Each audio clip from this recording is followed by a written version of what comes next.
PayPal has the longest running organic gardening program for employees in the country.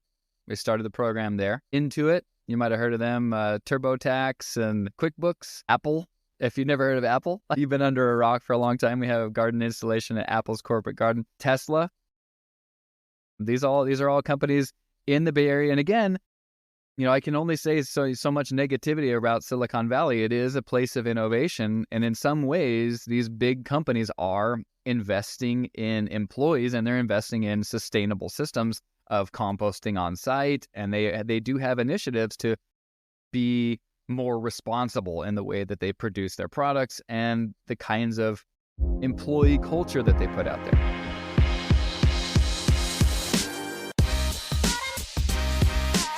More than 73% of Americans have overweight or obesity, while more than 12% have food insecurity.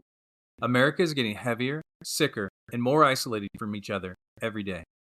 Our motto, Move, Eat, Give, reflects our belief that virtually every problem in America could be fixed if we took better care of ourselves and took better care of each other.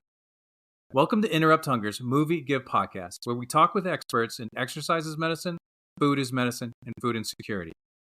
And understanding that knowledge isn't always enough to help you lose weight. Every other episode showcases someone who's lost at least 10% body weight to share exactly how they did it. Interrupt Hunger is a 501c3 nonprofit which helps you lose weight while feeding the hungry. Bring our free 12-week weight loss challenge and donate your weight program to the places you live, work, and pray. We fund our mission with sales from our Move, Eat, Give bracelets and clothing, so please visit us at interrupthunger.org to show your support. 50 meals are donated for every item sold to the nation's largest hunger relief network.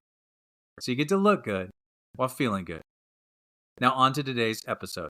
Hey everyone, it's Jolly here with Interrupt Hunger. We got Troy Smothermon with StartOrganic, all the way from San Jose, California, coming to us today. Troy, thanks so much for joining us. Hey, thank you so much. This is great. Why don't you talk to us about that beautiful valley you live in? Because I think this is a cool place to start.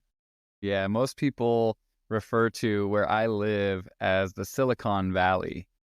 And that's a relatively new name. The Silicon Valley years ago had a big rebrand, right? My dad was raised in this valley. It was called the Valley of the Heart's Delight. It was full of orchards. San Jose, California, actually in the 80s was the capital of California. It was an agricultural mecca. It was the meeting place, the birthplace of the agricultural business way. And I guess in that way, it's been on the forefront of the human movement out west ever since, the gold rush. People come for the gold, but then they go, well, crap, we need food. So the Silicon Valley really is a relatively new thing. And I have nothing against that. I really don't. I don't have anything against that because humans grow, change, innovate. And a lot of good things come from technology as well. We just can't rely solely on what tech does for the situation. With that, start us from the beginning. I always love a good origin story. Yeah, StartOrganic, we are, my partner Josh Levine and I came up with this concept in 2009, kind of winter 2009 into the beginning of 2010. We had both graduated college. We'd both had a couple of years in the real world, right? Both of us working for real jobs. I became a contractor as a general contractor in California, building homes. He was working for brand marketing at CBS in San Francisco. So we both had our shot at a couple of years of what the real world looked like. And both of us were like, I would much rather do my own thing.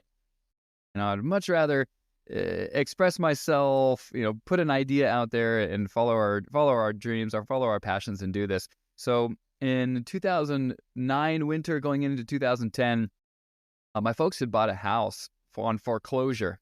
Oh, thanks 2008 housing crisis. Thanks. You have to kind of roll with these punches and recognize when downturns or bad things, quote unquote bad things that are happening, really work in your favor. My folks bought a house, a second home in Lake Tahoe, and they're not people of means either. They found a foreclosure and bought this house for a super reasonable price.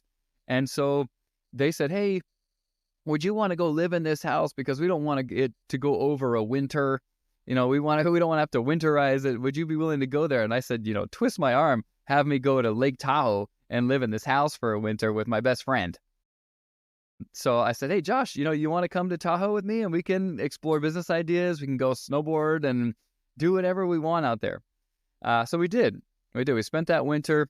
I got 50 days snowboarding on my season pass. I loved it. I'm a huge snowboard fan. And we came up with a bunch of concepts for a business.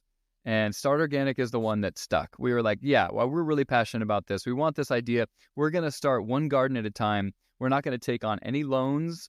I'm just going to take my pickup truck and the things that we've learned from personally gardening on our own time. And we're going to just go back to the Silicon Valley and we're going to teach people how to grow. We're going to start one garden at a time. So we started a nursery, a plant nursery in my laundry room.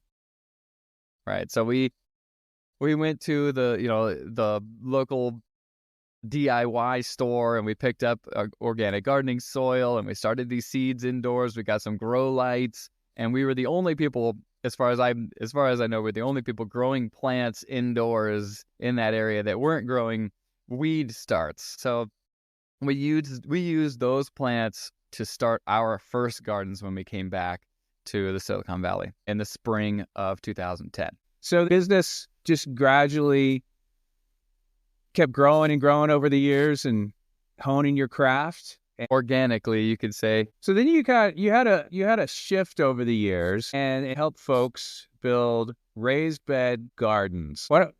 Why raised bed versus growing stuff in the ground?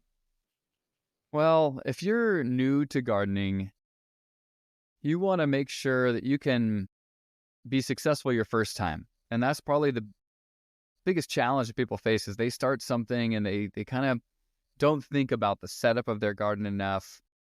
And when you start with a raised bed, you are providing excellent soils, right? You're putting a food source for your plants there. If you're trying to transform soil, it can take you a couple of years to take an unproductive soil patch, something just around your house, to build the nutrient value that you want, the living microbial mass that you need in soil to feed your plants. So we always started with raised beds because we wanted people to be wildly successful their first time.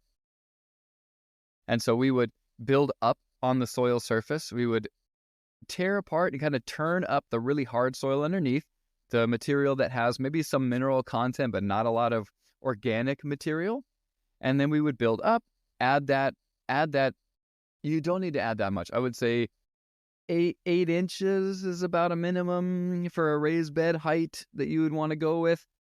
But that new material that we would bring in was rich with life. I mean, billions of microbes, has plenty of NPK, the nitrogen, phosphorus, potassium that you would need in the form of organic composted chicken manure.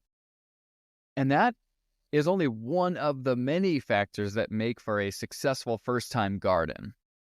So the raised bed is only one little piece of that puzzle. It does at least ensure that your plants are going to have a happy place to be growing and they're going to have a food source.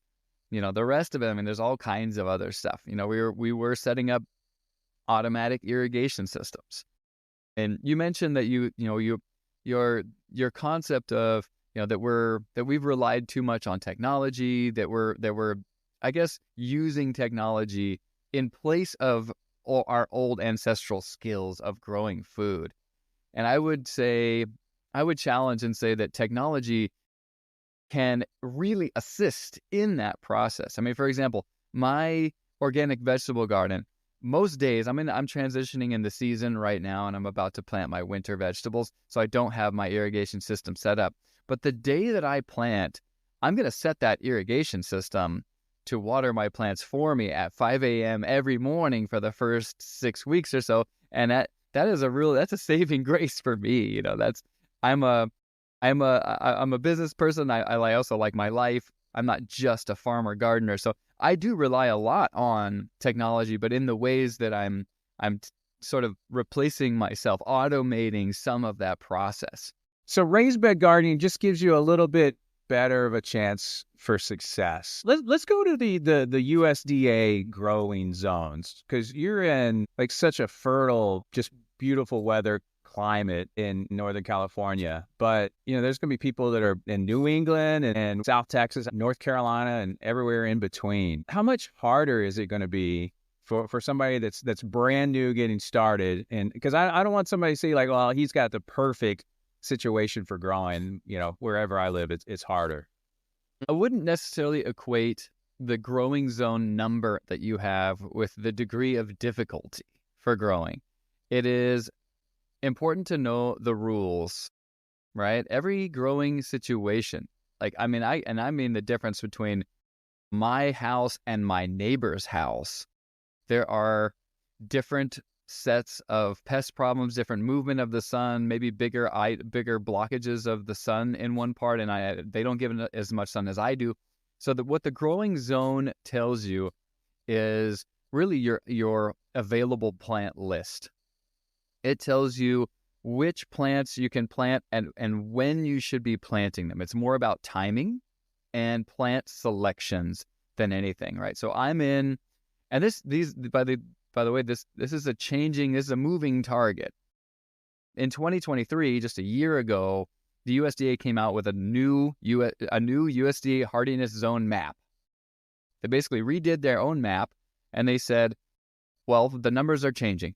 I used to be in a zone 8, like 8A or 8B, and now I'm considered a zone 9, and they're attributing that to global warming.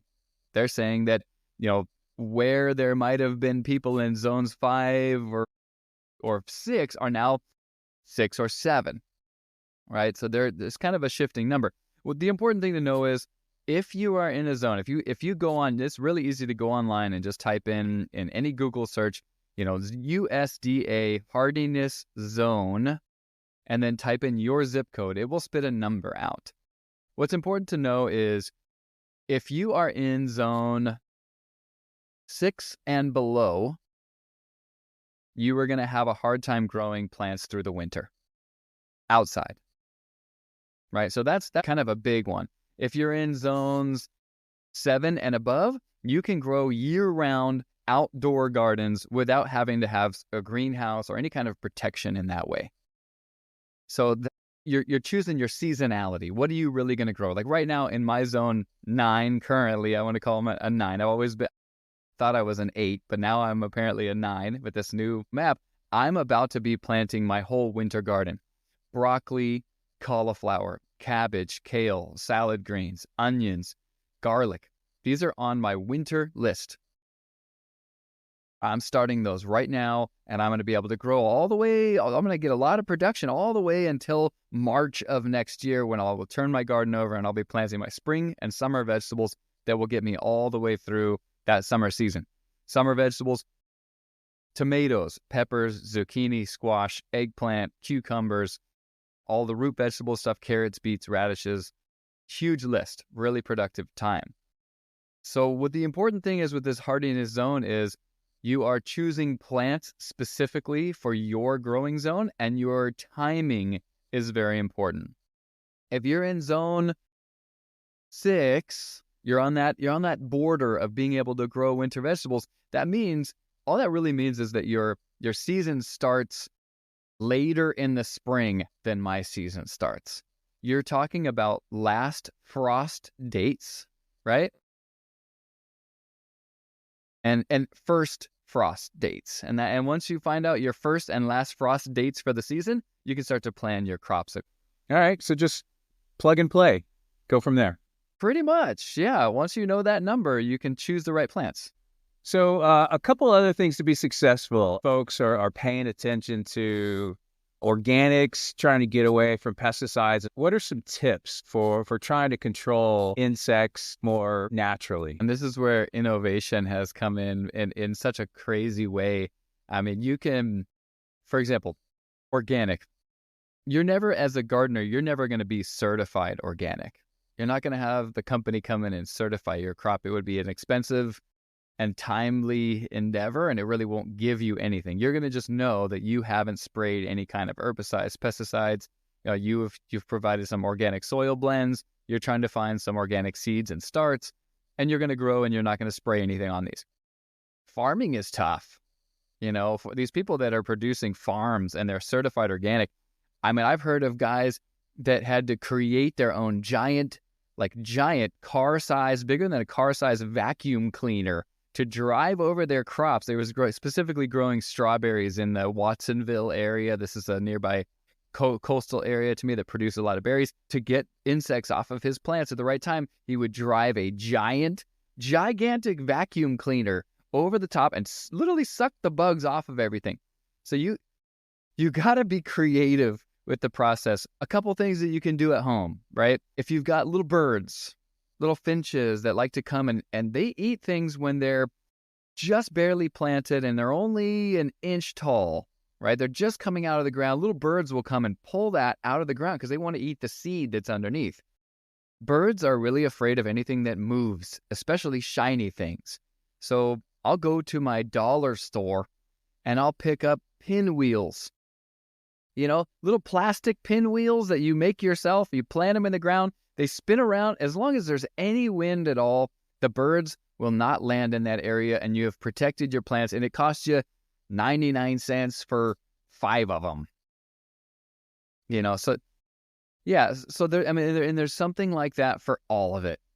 Most of what we suggest at StartOrganic, we try to teach people observation is the game. If you go out to your garden on a regular basis, every morning, I try to go out and have my coffee in my garden. I like to try to play a game in my mind. What looks different on my plants today that wasn't there yesterday? If I have a new hole on a broccoli leaf, I got to get really close to that particular hole and go, ooh, is the pest still on the plant? Is it on the underside of the leaf somewhere? Most of the time we suggest bringing just a little, think of a Windex bottle, like a spray bottle that never had Windex in it, just a water bottle with spray. If you can spray the areas, if you're finding pests on your plants and you can spray them literally with water, just spraying them off onto the ground is pest control, because there's already other insects there that want to eat insects. And so that's another big part too, is companion planting, right? So planting things like oregano, sage, rosemary that attract beneficial insects into your garden, that like a ladybug is going to come because you have oregano. Ladybugs stay around in the garden and they eat aphids. So if you've ever had aphid problems on your broccoli and cauliflower, just planting your garden with at least 25% of the garden should be planted with some kind of perennial companion plants. And now you're creating this ecosystem that makes life easier. Now, there's a million tips and tricks. I mean, we could talk for days probably. This is fascinating. So what about composting or what you're adding to the soil every year? It is. I would say learning to compost. I mean, it shouldn't be difficult. It should be part of our daily lives. But composting is almost as hard, almost as many nuances and things to overcome, and building a practical understanding as gardening is, right? So because what you're trying to do, and this is the way that I always teach composting, when you are composting, you're not recycling materials, you're not throwing things away, you're not turning it into soil, you are growing microorganisms. And if you can think of composting as a successful microorganism farm, then it might start to change your mentality a little bit. These microbes need food, water, and air. And if you provide the right amount and the right kinds of food to them, aka your veggie scraps or your degradable materials, if you're providing the right ratio of materials for them, you're keeping that pile wet enough that they have a water source and they have some airflow so they don't super overheat past a certain degree. If they get past 180 degrees, everything in that pile is dying and you're not composting anymore. So it is a little bit more difficult than people let on. And there's a lot of there's technologies starting to come out with home composting machines that you can just kind of throw anything you want in there and it does it for you. I'm not sure I like that either. I still want people to understand what they're trying to achieve by composting. But it is an extra step, and most of us have really busy lives. To take and separate your food scraps from other garbage and recyclables is a whole nother thing. And then getting that food scrap stuff outside into a compost bin before it starts to mold up in whatever container you've got, it can be a lot. It's just it's a lifestyle choice, but it really, as far as humanity goes, we are not going to have a choice in the coming generations. We cannot continue producing as much trash as we do and just burying it or shipping it off to some other country to deal with. It's not a sustainable way to do it. And eventually it will have to be ingrained into our society from a young age. We will have to all know what composting is, why it produces what it does, what these microorganisms do for building soil, and why building soil is important. We're not there yet, and I think it's just because we're instant gratification beings, Unless it makes big money, unless it's like winning the lotto, we're not into it. But this is the long play, and we will all have to get into it. But if you look at composting as you're feeding the microbes in there, that's not dissimilar from your own microbiome in your gut. If you feed the microbiome in your gut just, ultra-processed foods, chemicals in a wrapper, it's not going to be good. But if you feed your own microbiome, a lot of healthy fiber and nutrients, then, it's going to benefit you. So same thing. That actually might be a really good way to introduce it to younger populations or even just adults and say, because everyone's very self-oriented. It's okay to be, we should all regulate our own health. But that's actually a really interesting concept. If you said, think about yourself and what you eat. If you eat a bunch of junk foods, you get kind of a stomachache and it's not happy. Your body's not happy. You're not happy with the way your body looks and feels. And that could be that actually is not a bad idea as far as like a teaching method to relate composting to your own body and really like humanize it. And that way maybe you can make a bit of a difference in how people consider doing it. We're trying to help with our school garden, elementary school, with my youngest daughter. So we'll definitely try that. And after we'll get the kids' reactions, I'll let you know how it goes. Yeah, you shared a ton of knowledge there for your own backyard. Let's change gears and let's go from the backyard to corporate America. Y'all are helping out some of the biggest names in America. So why don't you just name drop just a few of the gardens that you've helped with? All right. PayPal has the longest running organic gardening program for employees in the country. We started the program there. Intuit, you might have heard of them, TurboTax and QuickBooks. Apple, if you've never heard of Apple, you've been under a rock for a long time. We have a garden installation at Apple's corporate garden. Tesla. These are all companies in the Bay Area. And again, I can only say so much negativity about Silicon Valley. It is a place of innovation. And in some ways, these big companies are investing in employees and they're investing in sustainable systems of composting on site. And they do have initiatives to be more responsible in the way that they produce their products and the kinds of employee culture that they put out there. So we started one garden at a time, right? Let's pick up that origin story and kind of continue this on. So we started in Lake Tahoe. We came right back to Silicon Valley. We used all the plants that we started in that laundry room plant nursery to start our first gardens. We started one garden at a time. For 10 years, I went to 10,000 people's homes. I met individuals at their homes. I went and talked to just thousands and thousands of people. And I'd say, 20% of them started gardens. So we went around building vegetable gardens for people in their yards, getting one family at a time onto this sustainable lifestyle, right? But I kind of get tired of saying the same things over and over again. I would rather say them to a bigger audience and say them once and then have everybody listen, and then I can move on and do something else. So we found, kind of just, organically, growing very organically, eBay reached out to us They found us through one of the local newspapers we were featured in, and Josh had talked to their green team. They had an organic garden on site, but they were having problems with organizing the employees, and they said, hey, can you come in here and sort of help us build a program for our employees? And we said, yeah, absolutely, we could do that. So we helped them organize their garden differently. We built a curriculum for employees that would work around an adult work schedule, and eBay's program turned into PayPal's program. So that was the first one that we started. eBay and PayPal, I don't know if you know, they were together. PayPal is a payment portal for what eBay was that online e-commerce.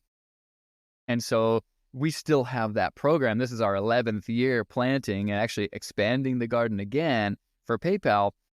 And what I really like about it is we get these new classes of employees, people who have not been exposed to growing food ever in their lives, and they get to come out on their lunch breaks and plant organic vegetables, care for their food at our direction. We're there doing these little classes at lunch. We'll do a 10-minute gardening demo before their lunch break, and they'll come out and learn pest control for broccoli or how to plant seeds for beets and radishes that day, right? And then we'll hold their hand. We'll hold their hand through one good growing season or a whole year of growing. And these people are transforming their whole lives. You know, they'll say, hey, I've had so much success here at work, and I see how little work I've needed to put in to make it work, that I'm going to start a home garden. You know, so they're taking this knowledge home. They're teaching their kids. They have enough extra produce that they're sharing out produce with their communities, their immediate neighbors. Their neighbors are saying, how do you do this? They're teaching their neighbors. And we've seen this really cool, I know trickle-down economics didn't work, but trickle-down grownomics seems to work really well, you know? Work really well. That's that's got to make you feel so good. I can't imagine when somebody that you taught to garden goes out and just multiplies the knowledge and all the benefits that come along with it. That's pretty amazing. And parents, a lot of these people that work at these companies are parents, and they're taking that to the schools. They're saying, okay, I feel confident enough in my ability to grow food that I think I can go be a volunteer parent at my kid's school. And they'll tap us and say, hey, would you guys help me start a school garden over here? I'm going to step up and say I can be the leader, because we're teaching. Our goal now with school gardens is teaching teachers. So we want the teachers, faculty, and a parent population to be the teachers for the kids. And so that is another kind of big trickle down, because the hardest part with dealing with schools is there's just really no budget. You know, schools are not coming up with bigger budgets every year. Schools are cutting budgets constantly. But if you have enough volunteers, this is one of those really cool activities where just a lot of hands can do quite a lot to start a garden, but it's about consistency, you know? So yeah, that's another really cool trickle down is into this school atmosphere. And I would really love to personally help build a curriculum for kids to learn this from as a class. It should be, if you had if you have math class and English class and growing up and you have all these, you should absolutely have an earth sciences or gardening 101 type class that helps you just at least understand where food comes from. By the time you graduate high school, you should know how all food is produced, how you could produce your own food. I'm not saying everyone's going to be a home gardener, but at least you would understand what is good and what is not good from the world of agriculture these days. Yeah, can you imagine like the effect that we'd have on chronic disease if kids graduated high school knowing how to plant a garden? That's fantastic. And yeah, I had a guest on a few months ago, Kelly Douglas. She was she worked at a high school in just rural Oregon, and man, it's just, you could hear the joy just like shouting from her heart. And seeing like kids and dirt, and it's just magical. So it's pretty cool. And in our own neighborhood, just to see, when you see a little kid like pull a carrot out of the ground and wash it off and eat it, like that's just, they're going to be hooked for the rest of their life. If you can get them to wash it. Most kids, if they're in the garden, they pick something, they're just like, pick to the mouth. No, but the garden funny. is a perfect living classroom for all the other subjects. I mean, you can do math problems about, how many inches apart do these need to be planted, and how if a carrot is planted 2 inches apart, how many carrots can you put in a square foot that's 12 inches by 12 inches? That can be ingrained into any kind of, you can write poetry about the plants that you're seeing and improve your English skills. And there's so many things that you can use for that living garden. And I just would love to see that as like a normal part of growing up, normal part of going to school. Yeah, that's cool. I've talked to a few people about this, but it's really neat to hear the passion come through in your voice. And I'm sure it won't be too much longer before you have that curriculum there for kids to pass on the next generation what you know. That's pretty neat. Hey, let's get back to the employee gardens real quick. So you mentioned, just take a few minutes on their lunch break. What kind of time commitment do they need? And then also, like, how often are you there, or your people? Okay, so if you embrace technology a little bit, like all of our corporate gardens, we have organic, we have the soil blends that we go in there and we turn them over, but we have automatic irrigation systems. So we're not asking people to be watering cans. I'm not trying to teach you how to water plants, because we do have technology for that now. So we're really only asking for an employee to go into their garden 2 or 3 times a week for 5 to 10 minutes. So we're talking less than a half an hour a week for someone to be a successful gardener.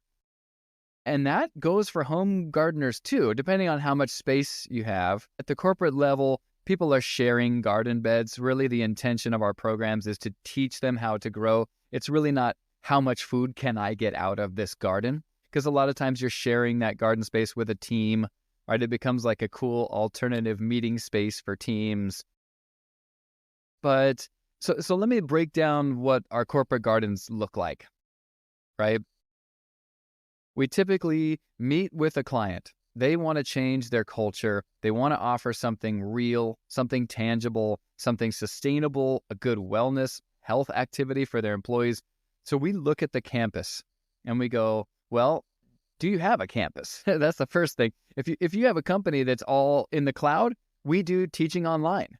We do Zoom classes. We teach people. We have Earth Day specials, and we'll teach your whole employee population, whether they're in the U.S. or out of the U.S., how to start a successful garden, how to grow that garden. And a lot of times we do the home gardening series where we actually follow along with regularly scheduled Zoom classes. We take questions. We want people to grow food absolutely anywhere. So if you don't have a campus, like, you can start with that. Even if you don't have a campus, you can still work with Start Organic. You can teach your employees something really tangible in a cool, like, half hour or 1 hour, like, lunch specials, right? But if you do have a campus and you have any reasonable space, we go break that down. We go say, hey, okay, this is your best place on campus to start a garden. And depending on the budget that they're willing to work with, we say, hey, you can start really small. You could start with a demonstration garden that's 4 or 5 raised garden beds, like something that you would install at a home, but it's with the intention of being a demonstration space where we're going to go and we're going to lead classes. You might have a small gardening club that works with that, and we're going to teach you in person and online how to maintain that garden. And we're going to have this as like a living classroom. And then some of the companies go, well, we really want employees to have their own growing space. And that's when we start to get into our major programs, like the ones that we have at PayPal, at Tesla, at Apple, at Intuit over here.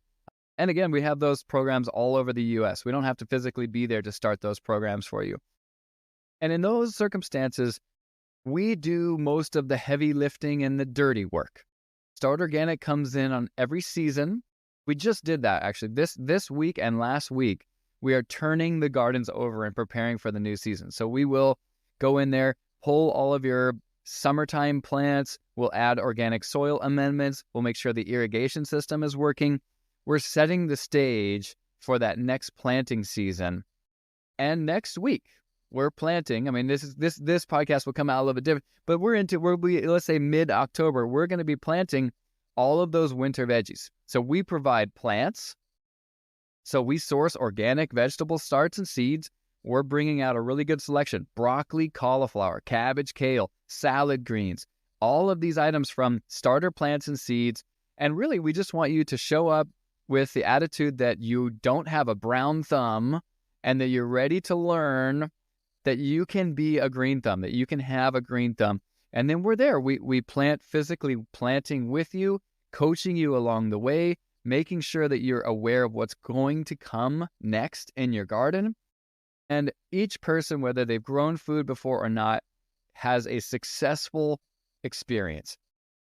They are going to take home produce that they grew themselves, and they're going to be able to just full circle plant, care for, and eat from their own garden. And you would be amazed at the transformations that you get with people. And that is so cool. So you're doing all the hard work, and you're sharing some knowledge, and the employees just get to reap the benefits. Just curious. So PayPal over 10 years now. How many raised beds do you have there? Their garden has expanded 5 separate times, and we now have 56 raised garden beds at that program. Yeah, each with teams of people, and those teams turn over. So we get new people all the time in that program. And some of the gardens are a little bit smaller. 25 raised garden beds at the Intuit campus. I just started a program for a little smaller company named Zoura, with a Z, Zoura, in Redwood City. We just started with 8 garden beds because that's what they had the budget for, and they wanted to prove the concept. And then there's already in the budget, because they're having such a good time, they've transformed their whole company culture in 6 months. They have gardening hats, Z Garden. They've got branded harvest bags.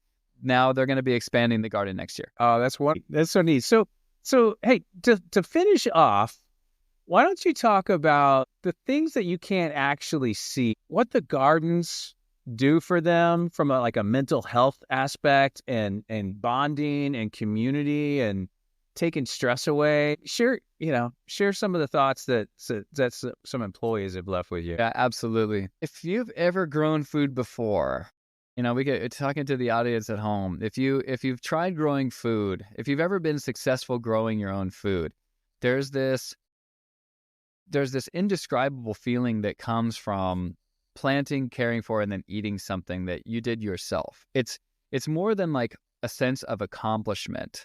It is a profound sense of accomplishment because it feels like you belong. It feels like you're suddenly like living up to what your human potential is supposed to have been. You're able to do this cycle. But also, in addition to that profound sense of accomplishment, there's this connection with nature that is tangible and real. You're living the seasons. You're getting to see the seasonal changes and what comes into a garden in those seasonal changes in the form of different types of animals and insects, and how to then work with them and deal with them in organic ways. So you're combining that sense of accomplishment with that profound connection to nature, but also you are exercising in a way. You're outside. You're getting away from the desk. You're taking a few minutes to walk to your garden. You're taking a few minutes to just sit and try to be really still and observe your garden. Most of the time when we tell our gardeners, if this is your first time, bring a chair out into the garden and try to sit and try to not move at all and just breathe real slow and see in the 5 or 10 minutes that you're there, what comes into your garden. You will see something.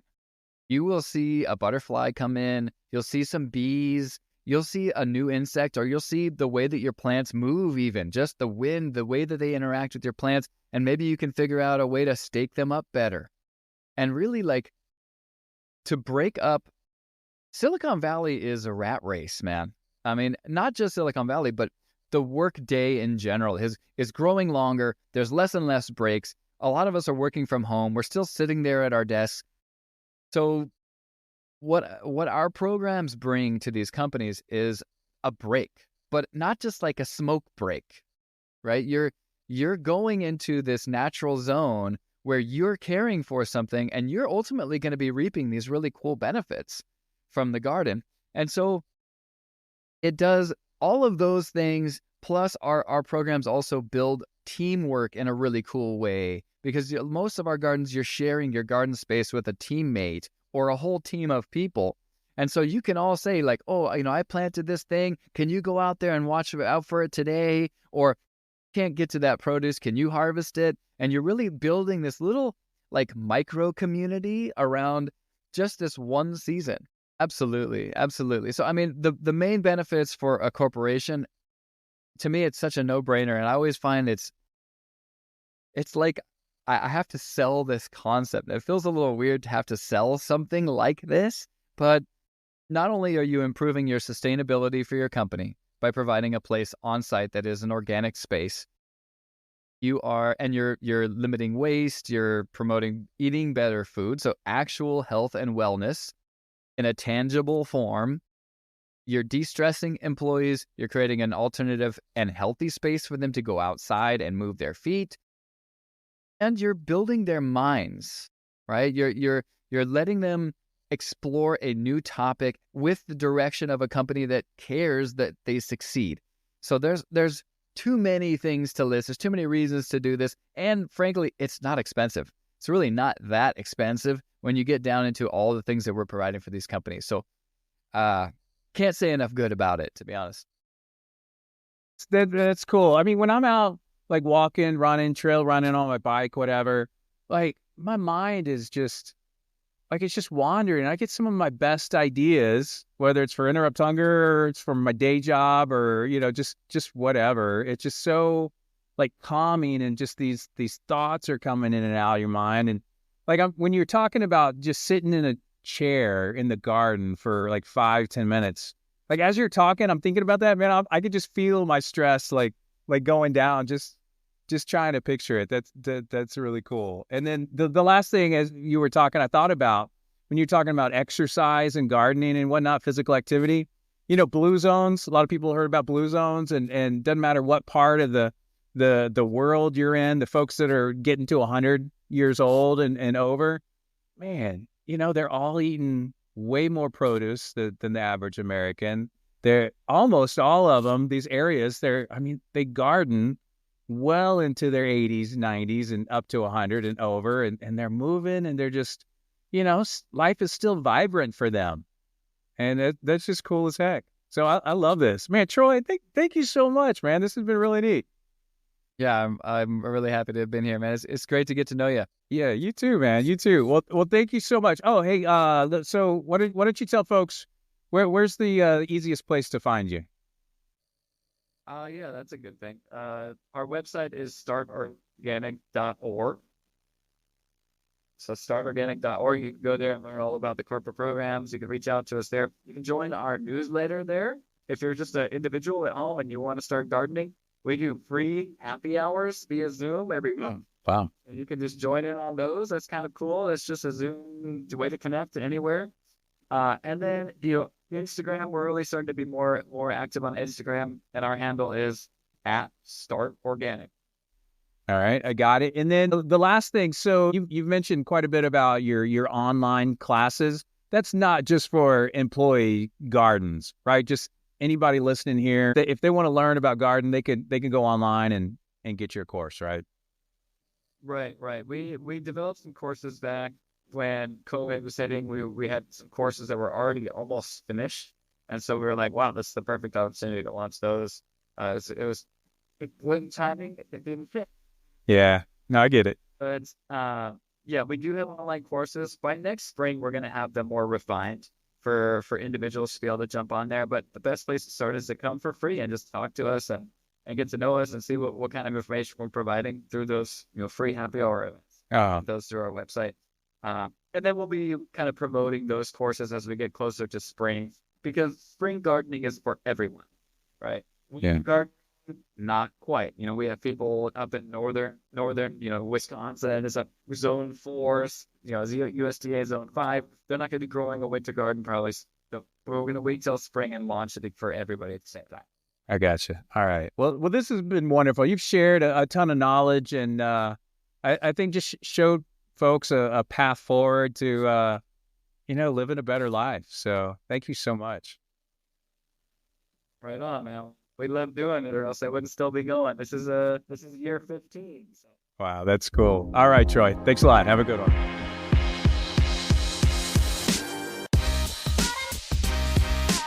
Thanks so much for listening. Please rate and review the podcast on the platform of your choice so we can reach more people and more people are recommended this podcast. And if you really liked it, the single best way you can help us grow is by telling your friends. Now, for all the legal stuff. The views and opinions expressed in this program are those of the speakers and do not necessarily reflect the views or positions of any entities they represent. For my day job, I'm an employee of AbbVie and appear on this podcast on my own accord and not in the professional capacity as an AbbVie employee. All viewpoints provided are my personal opinions and not intended to reflect those of my employer. If you have any questions or comments, please shoot me an email at jollie@interrupthunger.org. Let's go spread some joy, people.